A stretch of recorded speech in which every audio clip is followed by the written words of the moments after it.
Nakakalungkot man, pero kailangan ninyong magkahiwalay. Pasensya na kayo mga kids, kasi nagtatrabaho lang din ako dito.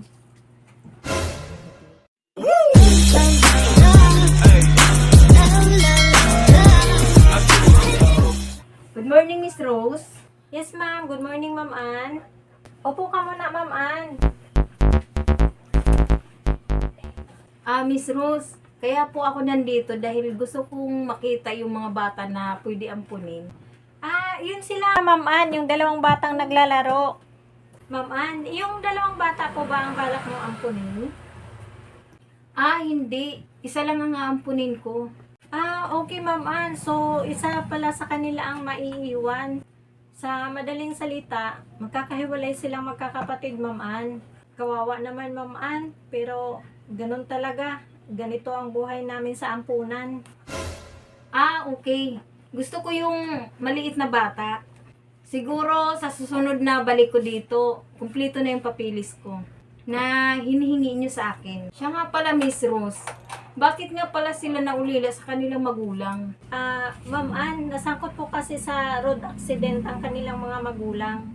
Hello mga kids! Kumusta na kayo? Gusto ko lang ipaalam sa inyong dalawa na may gusto nang mag-aampon kay Jaja. Nakakalungkot man, pero kailangan ninyong magkahiwalay. Pasensya na kayo mga kids, kasi nagtatrabaho lang din ako dito. Isang araw, magkakaroon na kayo ng panibagong mga magulang.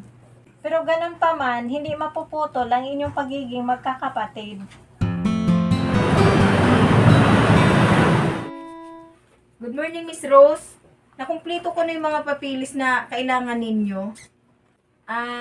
Isa lang ang ibig sabihin yan. Kukunin ko na yung bata na gusto kong ampunin. Yun yung si Jaja. Jang, kukunin ka na ni Ma'am Ann. Jaja, Dono, halika nga muna kayo dito. Dito, upo. Jang, kukunin ka na ni Ma'am Ann. Umpisa ngayon, siya na ang magulang mo. Sasama ka na kay Ma'am Ann ngayon. Paalam ka na sa kuya mo. Kuya, aalis na ako. Magkakahiwalay na tayo. Sana magkita pa tayo ulit. Oo, bunso, magkikita pa rin tayo ulit. Dalhin mo itong laruan na to. Pag namimiss mo ko, yakapin mo lang ito. Eto kuya, bibigay ko din sa'yo. Yakapin mo din pag namimiss mo din ako. Halika na, Jaja. Uuwi na tayo sa magiging bago mong tahanan.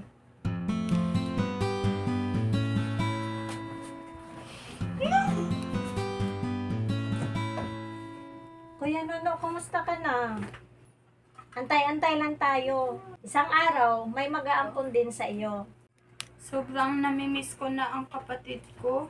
Isang buwan na rin nakalipas mula nang inampon si Jaja. Wala na akong ibang dasal kundi ang makita ko siyang muli.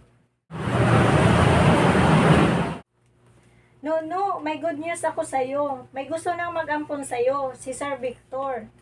Hello, Kuya Nono. Hi! Mula ngayon, ako na yung bagong pamilya mo. Ako na yung papa mo. Halika na. Sumama ka na sa akin sa ating bagong tahanan.